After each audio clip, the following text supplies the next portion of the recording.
Kilimanjaro Safaris. I'll be your guide here today, Sebastian, as we make our way out into the reserve. But a couple of safety reminders before we fully head out.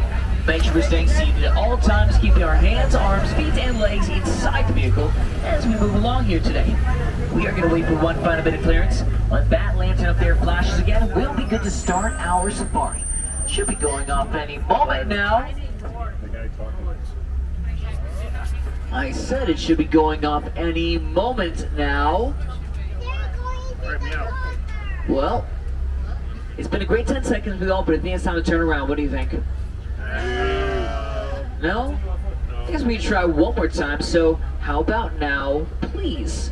Come on guys, big please. There we go. Looks like we're good to start our 2-week adventure here in the Little Ituri Forest, which is home to many animals who use camouflage as their main form of defense. Just keep an eye on the bushes and tree lines as we go along. Now as we make our way through, it'll be very difficult to find these animals, but once you know what to look out for, it ain't gonna be too tough. The right hand side, we even might be able to see something moving around the darkness. Right over there. So that is going to be gill copy, but it does look like a zebra, doesn't it? Especially the stripes. But surprisingly, it's not related to the zebra. It is the only living relative of the giraffe. They were known about by locals for a long time, but it wasn't until 1901 that they were finally discovered by Westerners, thinking them to be myths. And that's a really good animal to find at first because they're one of the most difficult to find since they hide so well. However, there is something else I see over there. There is a nest, a really big one, but I don't see the bird. Well, that's because it's down there by the bank. Saddle-billed stork. They have a wingspan of 7 to 9 feet in length and will mate for life, foraging and nesting together in pairs. They've also been known to fight off other pairs of saddle-billed stork together as well. How romantic! Let's see. This one is a female. We can actually tell because her eyes are bright yellow. The male is going to have brown eyes, for reference. But I think we might be able to find some other animals around here if we really take a look at the vegetation around us, like these bushes or trees. But since there's not a lot of movement up on the right or left, the only other place to look is behind that bamboo. Let's get a little closer to it, because I think I can already start to see something laying down on the left-hand side. Right on top of the hill, a reddish-brown antelope called the bongo. A very shy and reclusive antelope, so good at hiding, they get the nickname, the ghost of the forest. Oh, there's also a greater kudu, tallest antelope in Africa. They'll hide in the bushes to evade predators.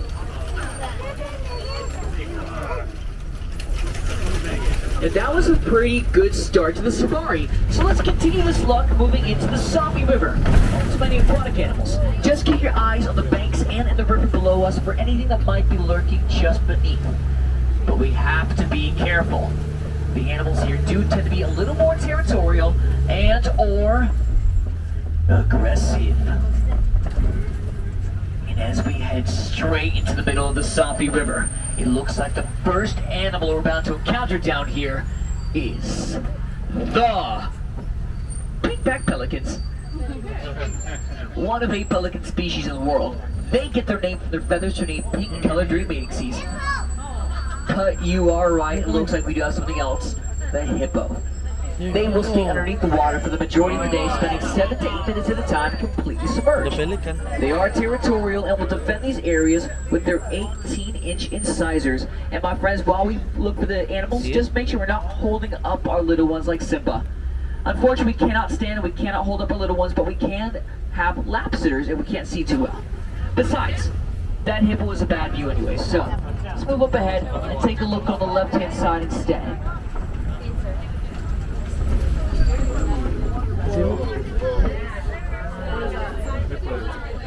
It may look like they swim around here, but they don't swim that much. What they do instead is they float. They'll sink down to the bottom of the riverbed in order to walk or run across it. But I did promise you guys something scary, so let's try to find something scary up ahead. Possibly even a little more toothy as well.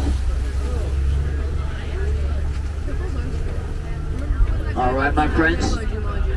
We've been driving down the side of the Safi River for a couple of hours now, but I think we're far enough away from the hippos to find the next animal. That being the Nile crocodiles. Some of the largest crocodiles in the world, and they are opportunistic eaters, meaning anything that comes their path, they're most likely going to try to eat it. Now, they're not all that bad, as the Nile crocodiles will also put their eggs inside of their mouths and roll them around to help them hatch. I don't know about you all, but that sounds like some grade A parenting in my opinion. And a lot of the animals we found here are unfortunately endangered due to deforestation. However, there are ways we can prevent this. Just by using less paper and recycling, we can ensure that the habitats, just like the ones we're traveling through right now, will stay intact for the animals that live inside of them. Oh, and speaking of trees, take a look around the corner. That is a baobab tree. It may look like it's upside down, but it's really just leafless. And it will stay leafless like that for the majority of the year, holding water on the inside of its trunk to survive throughout droughts. I could go on about the baobab tree, but we're not going to. We're going to save some facts for later. Instead, this is just a really good indicator that we are heading directly into the savannah, which you all know is home to a lot of the animals on that spotting guide, so get those cameras ready, as we might get pretty close to a lot of really fun animals.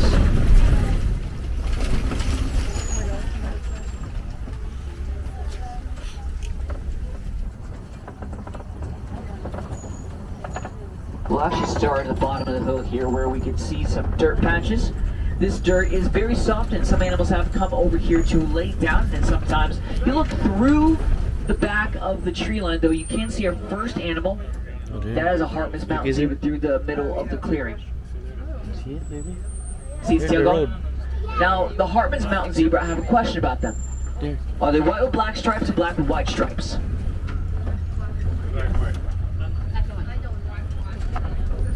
So the Hartman's mountain zebra are going to be black with white stripes.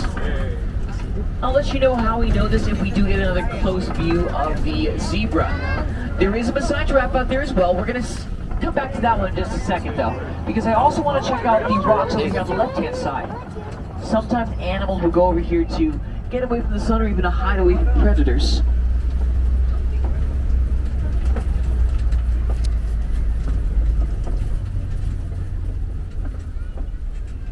There is actually something laying down back there. It's kind of hard to make out, but there is a spike coming out of the ground. Right in front of it is the painted dog, and they're some of the most proficient hunters in the savannah, chasing down their prey and wearing them out before catching them. The coat that you saw was unique and traditional, truly earning the name the painted dog. Left-hand side, we have the sable antelope, a very tenacious animal as they prefer to fight off their predators rather than run away from them. We have the Maasai giraffe, tallest animal in the world, reaching upwards of 18 to 20 feet in height. They can also reach speeds of 35 miles per hour. And the wildebeest, second most densely populated mammal in the world, only second to us humans. They do migrate for around 500 to 1,000 miles, with their migrations being able to be seen from across the savannah. And I believe the wildebeest are actually not related to the goats. We're going to try to get a quick view of our friend over here on the left-hand side, but we can't stay for too long as we got some friends behind us too. Bye. Bye. Bye. Let's continue on.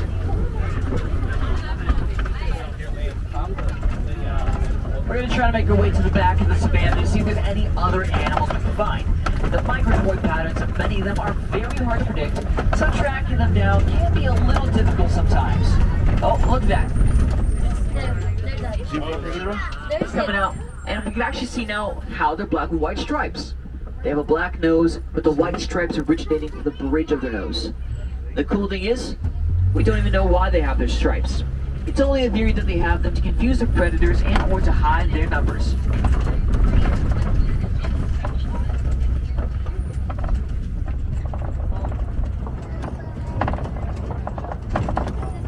Oh, take a look. On the horizon all the way there in the back, there are some springbok. They get their name from their ability to spring into the air to avoid predators, jumping over 6 feet in the air and 13 feet across. And they can do all of that while running up to 50 to 60 miles per hour. Wow. There's a lot more right over here with another Maasai giraffe.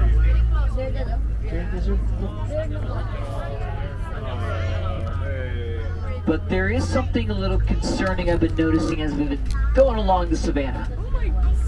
There have been lots of trees that have been ripped to shreds by something. I can tell you right now, a human did not do that. Whatever caused that must have been huge.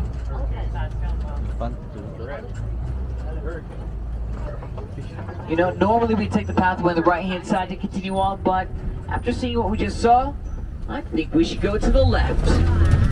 Lots of other trees around here that have also been ripped to shreds, leading up to a big one up ahead that was snapped in half. What animal could have done this? Elephant. Giraffe. Elephant. Elephant? Elephants are pretty big. In fact, they also like to knock down the trees to eat the leaves off of them, so I think that might be what we're seeing.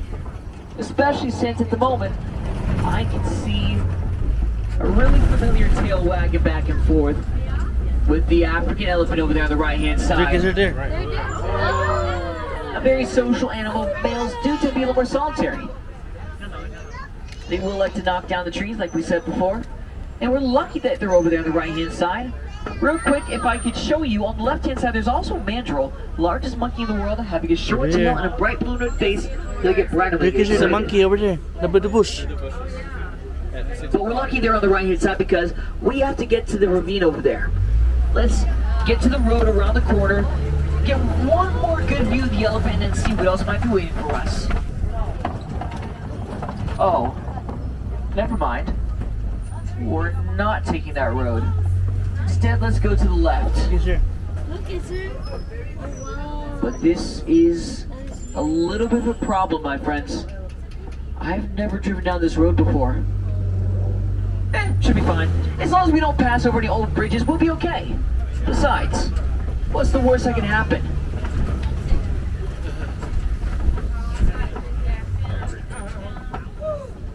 Well, this isn't the worst. Besides, we're not afraid of a bridge, are we? No.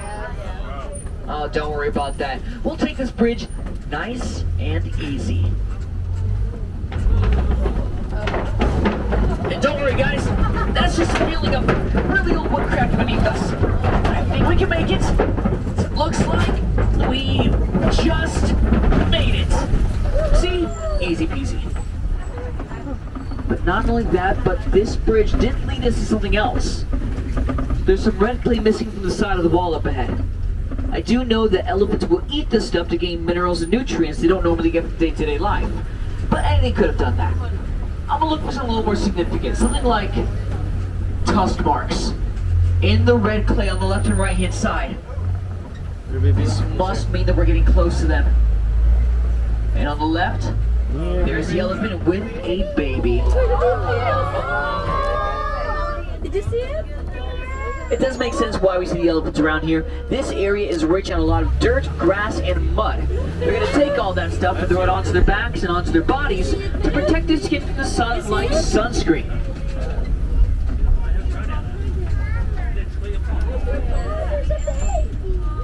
There is something else that's attracting the elephants to the area, something we've already talked about. As we get them. What is it?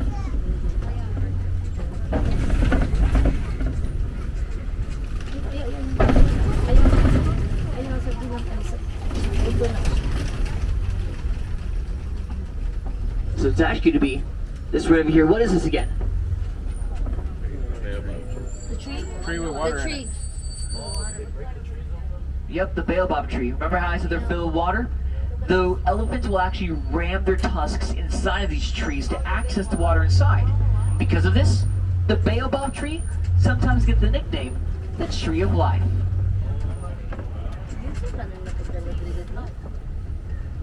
But I think the best part about having all this mud around us is for the simple fact that the elephants are not the only ones that use it. Other animals love to use this mud too, like rhinos. They'll roll around in the mud to protect their skin. It looks like it also doubles as a watering hole, as we do have some other antelopes that are actually using it as well. Alright, we gotta be very careful because these animals do tend to be skittish sometimes, and it's really close to us on the right hand side. There, Kaiser. Okay. Do not put your hands. That is a Patterson's eland. But while some animals will use it to cool off or to protect their skin, others will use it to build their homes. Like the greater flamingos. They're actually currently using this mud to build their nests, and they'll incubate their eggs in these nests. When they hatch, they don't hatch with pink feathers. They'll hatch with gray feathers. Does anyone know how the flamingos get their pink feathers? That's correct, my friends. It is going to be from eating shrimp. Little tiny shrimp that is rich in something called beta-carotene. It'll give that pink color to their feathers. And some of you guys may even know what type of shrimp they eat. It's called brine shrimp, otherwise known as sea monkeys. What does it sound like? So beautiful.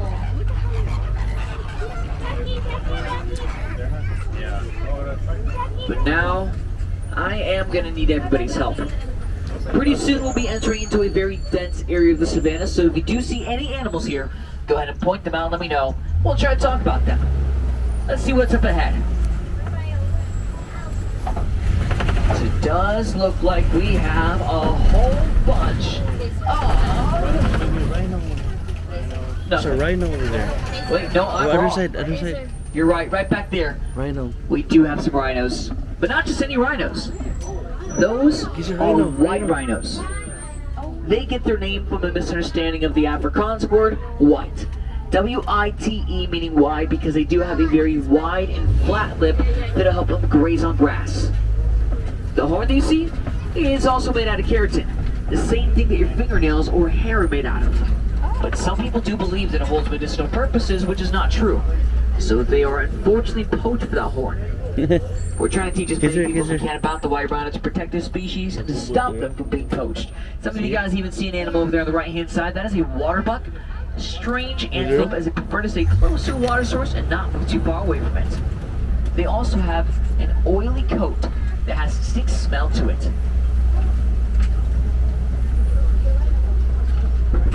Murag itong saway mo. Something's moving up ahead.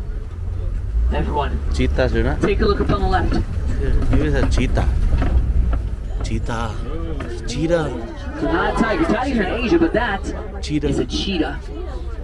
Cheetah, Fastest Kaiser. land mammal in the world, reaching upwards of 60 to 70 miles per hour. There's one over They also have a black line that runs underneath their eyes that will protect their eyes from the sun in order to reduce glare. Fun fact, cheetah is the largest cat that still has the ability to meow. meow. She does meow. That's amazing. There's even two of them laying down right over here that you see. There, more. We're laying down, they're sleeping, baby. I can see them. Ah, cheetah. Now, for any of my friends that have been on the Kilimanjaro safaris before, Yes, sir. you'll notice what we're coming up to now, a kopi. Large rock formations that specifically Is there a rock? lions love to live on. Is there a rock? However, we are not really going to see much here today because the lions that used to live up here are actually retired. So they're off resting in a different sanctuary where they could really relax for the rest of their days. That's not to say that we won't have any more lions in the future, as they will hopefully be here soon. Don't know when that's going to happen, but we'll focus our efforts on some other animals. Oh, that's a water buck like we saw before. Kaiser, rhino. A water buck. More white. We can get a closer view if we actually make our way around the rocks here in just a second.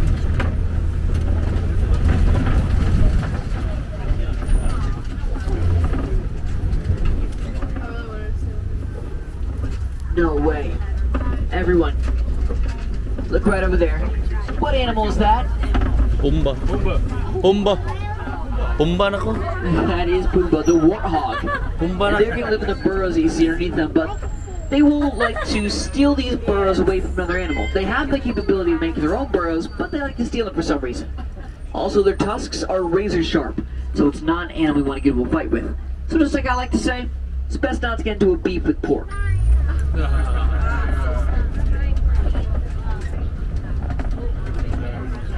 Is there the rhino? Animals. That's the water. Yeah. No. Pretty good view of the water buck as we pass by. And I was hoping to be able to find one more animal, but it doesn't look like she's out here today. But at least we can see what she left behind coming up ahead. If you all look to the right-hand side directly at the floor, those are ostrich eggs. Largest eggs in the world, each one of them actually weighing around 3 pounds. So strong that if you were to stand on top of them, they wouldn't even break. Wow. Now let's head to our final part of our safari, Magadi Glen, which is home to one of our farmers that helps us with our conservation efforts. We'll swing by and see what they're doing to help us out. And I do think I'm going to see one of our cutest conservation efforts around, called the Nigerian dwarf goat. A manageable livestock to have because this is going to be the biggest size they'll ever get. They also produce a sweet milk that the farmer can sell that is very nutritious. It's just another way we're trying to conserve our size for the animals that live around us. And the conservation does not have to end here. We can always do our part when it comes to it. Whether it be recycling old electronic devices, using less paper, or even teaching our friends and family about the animals we saw here today. We can ensure they will all stay with us for many years to come. But now that we are leaving Magadi Glen, we will be heading back to Harambe Village, which unfortunately means our safari is coming to an end. But this doesn't mean your journey has to end with us. If you want to see some more animals we're able to see out here today and learn more about conservation, head over to Gorilla Falls Exploration Trail, where we have animals like the meerkats, naked mole rats, an underwater viewing area of the hippos, and as they would imply, the gorillas. Or head over to Rafiki's Planet Watch, where we have a petting zoo, where you see more of those Nigerian dwarf goats. And for any of my friends on board that are wilderness explorers, you can always pick up your badge as soon as you exit out. All you have to do is let them know you are on the Symbol 1. That is the SIMBA 1. You'll get your badge. But it has been a very long tweet out here in the Kilimanjaro safaris, and I do hope that you all enjoyed it. Before we reach the unloading area though, make sure we are gathering all of our belongings before exiting out. Look at the seats beside you and the floor beneath you. Parents, make sure we have our kids. And kids, this is very important. Make sure we have our parents. We'll be ready to go. But out here in Harambe, we don't like to say goodbye. Honestly, it's just way too sad and way too final. So instead, we like to say Kwaherini, which means to go well. And I do hope that you all go well.